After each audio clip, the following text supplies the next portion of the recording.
بسم الله الرحمن الرحيم.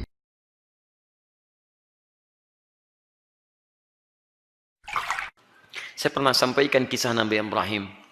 Bagaimana seorang Ismail alaihissalam yang baru tumbuh usia 4-5 tahun belum balik, melihat bapaknya sedang bekerja atas perintah Allah, bergetar hatinya, tersentuh untuk menolong bapaknya. Walaupun ayahnya nggak minta. Quran surah kedua Al-Baqarah ayat 127. Posisi paling kiri sebelah atas. Wa idh yarfa'u Ibrahimul qawa'ida minal baiti wa Ismail. Perhatikan, saya ajarkan sedikit bahasa Arab. Dalam uslub bahasa Arab, ungkapan bahasa Arab, kalau ada dua subjek mengerjakan satu pekerjaan, subjeknya disebutkan langsung di depan. Maka ini menunjukkan porsi pekerjaannya sama, sebanding. Tapi kalau ada satu disebutkan di depan, yang kedua diakhirkan, ini menunjukkan bahwa yang kedua ini sekedar membantu yang pertama saja. Tidak sebanding porsinya. Paham sampai sini? Sekarang perhatikan baik-baik. Wa idh yarfa'u Ibrahimul qawa'id. Ibrahim disebutkan. Dan ingatlah ketika Ibrahim diperintahkan oleh Allah meninggikan kembali bangunan Ka'bah yang sempat terkena banjir di masa Nabi Nuh alaihissalam. Wa Ismail dan Ismail. Ismailnya diakhirkan. Padahal Allah bisa berfirman begini misalnya di luar Quran. Wa idh yarfa'u Ibrahimu wa Ismailul qawa'id. Kalau Ibrahim dan Ismail dua-duanya seimbang. Tapi ini Ibrahim, Qawaid baru Ismail. Ini menunjukkan Ismail ingin membantu bapaknya. Tahukah Anda, saat ayat itu disampaikan kisah kepada kita, ingin mengisahkan bagaimana seorang Ibrahim alaihissalam menerima tugas meninggikan bangunan Ka'bah, dikerjakan dengan segera.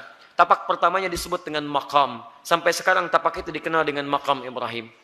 Saat akan membangunnya, kadalah meninggikannya, kadalah anaknya datang. Melihat bapaknya bekerja, dia ingin menolongnya. Perhatikan, bukan dinasehati, bukan diminta, tapi anak tergerak untuk menolong bapaknya. Datang anaknya bawa batu. Batu bahasa Arabnya disebut dengan hajar. Kalau disusun-susun menjadi hijar. Kalau jadi bangunan disebut hujrah. Kalau jadi ruangan kamar-kamar disebut dengan hujurat. Maka dia mulai membantu bapaknya. Kalau bahasa kita, boleh nggak saya bantu? Dia bawa hajar, dia susun-susun. Begitu dia susun jadi bagian dari Ka'bah. Sampai sekarang disebut dengan Hijr Ismail. Hijr Ismail itu area dalam Ka'bah. Dan kalau kita sholat di dalamnya, itu termasuk sholat di dalam Ka'bah. Dulu pada zamannya awal-awal masa Quraisy terjadi kebakaran, menimpa kemudian Ka'bah, ada kerusakan, mereka ingin memperbaiki.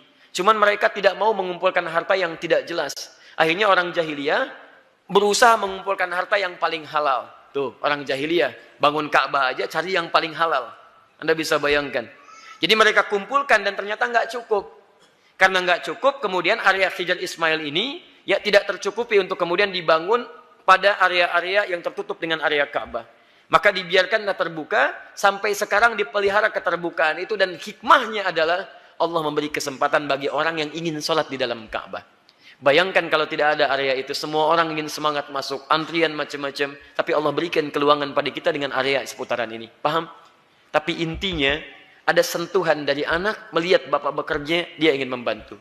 Kisah keduanya, dahsyat lebih dahsyat. Quran surah 37, ayat 102. Begitu dia mulai dewasa, falamma balagha ma'ahu sa'ya, sudah mulai nalarnya matang, apa yang terjadi? Bapaknya melihat dalam mimpi, inni ara fil manami anni adbahuka.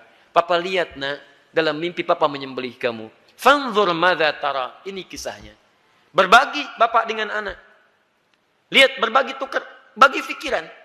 Bagaimana pendapat Ananda? Pendapat Ananda. Bagus, garis bawahi. Bagaimana pendapat Ananda? Anda tahu bahwa mimpi Nabi dan Rasul itu pasti wahyu. Dan kalau sifatnya wahyu harus segera dilakukan. Ibrahim bisa mengatakan begini, nah, siap-siap ya. Kemana Pak? Sembelih. Masya Allah. Mudah. Tapi kenapa tidak dikerjakan? Ada hikmah di situ. Nanti saya di belakang saya sampaikan hikmahnya. Yang paling menarik, apa jawaban anak? Anak yang bukan protes, bukan marah, tapi meyakinkan dan menguatkan ayahandanya. Lihat kalimatnya, ya abati, panggilannya abati. Ketika anak dipanggil bunai dengan panggilan sayang, maka anak membalas dengan kalimat abati. Saya pernah sampaikan, ada abi, ada buya, ada abati, itu beda. Kalau abi itu panggilan hormat. Kalau buya, panggilan sayang. Bisa sayang kepada ayah secara biologis atau sayang kepada ilmu yang dimiliki seseorang. Saya memanggil Buya Hamka rahimahullah. Beliau bukan ayah saya, tapi saya menyayangi keilmuan yang melekat pada beliau. Paham?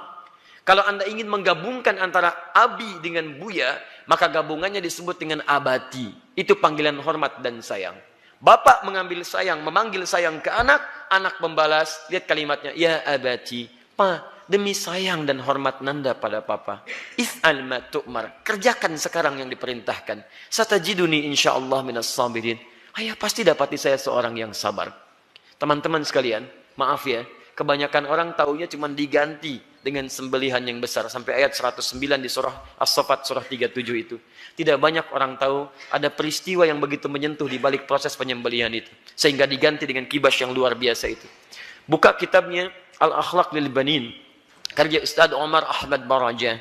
Jilid yang kedua, warnanya biru, halaman 25, posisi paling kanan di sebelah bawah. Teman-teman sekalian, ada 3 peristiwa besar terjadi saat akan disembelih itu. Ketika Ismail mulai diikat, ikatan mulai terasa longgar. Kata Ismail, duhai ayahanda, tolong kencangkan ikatan ini. Supaya nanti saat saya akan disembelih, tidak merontak saya, dan tidak membuat ayah iba, dan tidak jadi menyembelih saya.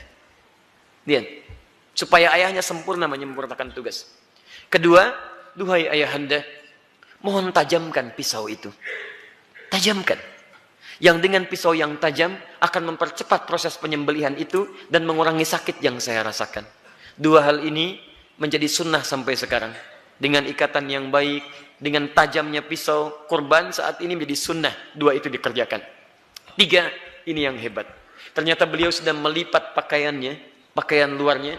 Lihat beliau katakan, duhai ayahanda, mohon titip pakaian ini kepada satu-satunya ibunda yang sangat saya sayangi. Sampaikan salamku kepadanya. Ismail alaihissalam. Ketika itu dikerjakan, tiba-tiba turun kemudian wahyu. Qad saddaqta ru'ya. Engkau telah benarkan mimpi itu. Maka tidak ada korban pada saat itu. Yang ada korban. Korban diganti jadi korban. Korban dari kata koruba, artinya dekat. Ditambah alif nun, korban yang sangat dekat kepada Allah subhanahu wa ta'ala. Mereka berdua, saking dekatnya dengan Allah, mimpi saja diamalkan. Ada orang yang pengen dekat dengan Allah, di dunianya tadi perintahkan, gak dikerjakan. Orang mimpi, dikerjakan. Ini gak dengar adzan, dipanggil sholat, gak datang-datang. Cita-cita surga Firdaus bersama Nabi tanpa hisab. Keterlaluan itu kan. Nah teman-teman yang paling menarik, kenapa Ismail punya rasa demikian dalam pada papanya? Lihat, Nabi Ibrahim ketika kemudian Ismail dilahirkan, kemudian turun wahyu supaya dipisahkan dengan ayahandanya. Ibu, anak, ayah, pisah. Kemana? Beliau di Palestina, anak di Mekah dengan ibunya.